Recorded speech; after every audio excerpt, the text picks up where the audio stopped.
23 जनवरी 1556 सुबह का वक्त था। शांजी, चाइना। सब कुछ नॉर्मल लग रहा था। ठंडी हवा, शांत जमीन, लोग अपनी नींद में थे। और शायद सबसे शॉकिंग बात यह थी कि उस वक्त किसी को पता भी नहीं था कि क्या होने वाला है। ना कोई वार्निंग सिस्टम, ना कोई अर्ली अलर्ट, ना कोई टेक्नोलॉजी जो लोगों को बता सके कि उनके नीचे जमीन टूटने वाली है। वो एक ऐसा जमाना था जहां नेचर के इशारों को समझना लगभग नामुमकिन था। और फिर सिर्फ 1 मिनट के अंदर हिस्ट्री का सबसे खतरनाक अर्थक्वेक शुरू हो गया। और उस 1 मिनट ने लगभग 8 लाख लोगों की जिंदगी खत्म कर दी।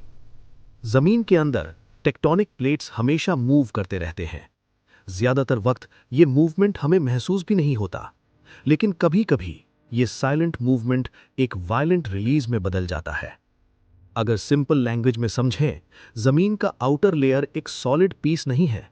ये अलग-अलग प्लेट्स में डिवाइडेड है, जो कॉन्स्टेंटली मूव करती रहती हैं।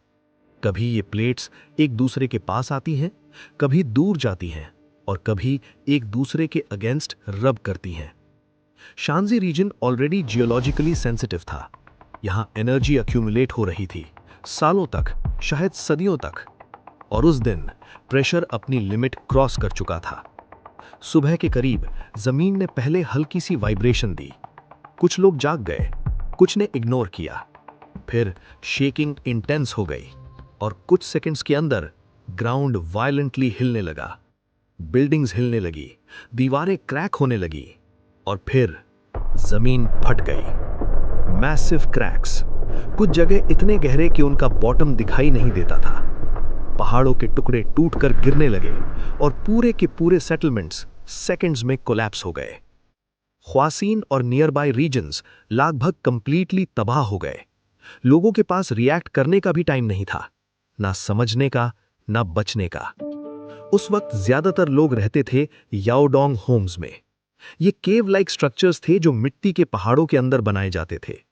नॉर्मल कंडीशंस में ये सेफ और स्टेबल होते थे, लेकिन अर्थक्वेक के वक्त ये सबसे ज्यादा डेंजरस साबित हुए। जब शेकिंग स्टार्ट हुई, तब ये केव्स कोलैप्स हो गईं, और अंदर जो लोग थे वो वहीं रह गए। सोचो एक पल के लिए, एक मां जो अपने बच्चे के साथ सो रही थी, एक नॉर्मल सुबह की तरह। जैसे ही जमीन हिली, वो उठी, समझने की कोशिश की, लेकिन तब तक देर हो चुकी थी। याओडोंग की दीवार सिर्फ कुछ सेकंड्स में गिर गई। एक और आदमी जो बाहर निकलने की कोशिश कर रहा था, लेकिन उसके सामने जमीन फट गई। और फिर सिर्फ खामोशी। ऐसी हजारों कहानियां थीं जो कभी रिकॉर्ड ही नहीं हुई। न नाम, न चेहरा, सिर्फ एक नंबर बनकर रह गए। कई लोग तुरंत मर गए, लेकिन सब नहीं। कुछ लोग अंदर फंस गए। न रोशनी, न हवा, न मदद, और धीरे धीरे उनकी सांसें खत्म हो गईं। हिस्टोरिकल रिकॉर्ड सजेस्ट करते हैं कि 97 से ज्यादा काउंटीज इस अर्थक्वेक से अफेक्ट हुई थीं। कुछ एरियाज में 60% तक पॉपुलेशन खत्म हो गई थी।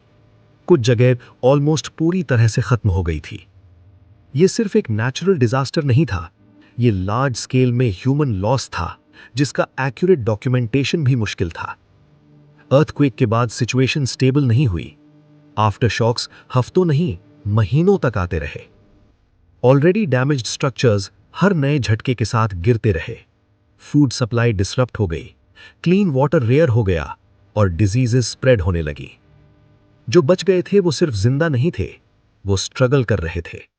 उन्होंने अपने घर खो दिए, अपने परिवार खो दिए, और सबसे बड़ी बात, अपना सेंस ऑफ सेफ्टी खो दिया। रात को सोने से डर लगता था, क्योंकि हर हल्का झटका एक नए डिजास्टर का सिग्नल लगता था। कई लोग खुली जगह पर रहने लगे, ठंड में, भूख में, सिर्फ इस डर से कि कहीं फिर से जमीन न हिल जाए। जब कैजुअलिटीज कैलकुलेट की गईं, तो एस्टिमेट आया अराउंड 8,30,000 डेथ्स। ये नंबर सिर्फ एक स्टैटिस्टिक नहीं है, बल्कि एक रिमाइंडर है कि वल्नरेबिलिटी कितनी रियल होती है। मैग्नीट्यूड स्ट्रांग था, लेकिन एक्स्ट्राऑर्डिनरी नहीं। फिर भी ये डिजास्टर इतना डेडली क्यों बना? स्ट्रक्चर्स वीक थे, पॉपुलेशन डेंस थी, और टाइमिंग क्रिटिकल थी। सुबह का वक्त जब लोग घर के अंदर थे, कभी कभी सर्कमस्टेंसेस ही डिजास्टर को डिफाइन करते हैं। आज अगर ऐसा अर्थक्वेक आए तो सिचुएशन बिल्कुल सेम नहीं होगी। आज हमारे पास अर्थक्वेक रेजिस्टेंट बिल्डिंग्स हैं, अर्ली वार्निंग सिस्टम्स हैं और डिजास्टर मैनेजमेंट टीम्स भी हैं। लेकिन फिर भी नेचर के सामने हम कंप्लीट कंट्रोल में नहीं हैं। प्रिपेयर्ड कंट्रीज में भी कभी कभी डैमेज अवॉइड नहीं होता। तो सोचो 1556 में जब नॉलेज और रिसोर्सेज लिमिटेड थे, लोग कितने वल्नरेबल थे। आज इतने सालों बाद भी शांजी अर्थक्वेक एक केस स्टडी है, साइंस के लिए, हिस्ट्री के लिए और ह्यूमन सर्वाइवल के लिए। प्रेपरेशन सिर्फ टेक्नोलॉजी से नहीं आती, अवेयरनेस से आती है, प्लानिंग से आती है और रिस्पेक्ट से आती है नेचर के लिए। क्योंकि सच ये है कि अर्थक्वेक्स कभी कंप्लीटली प्रिडिक्ट नहीं किए जा सकते। हम सिर्फ उनके इम्पैक्ट को कम कर सकते हैं।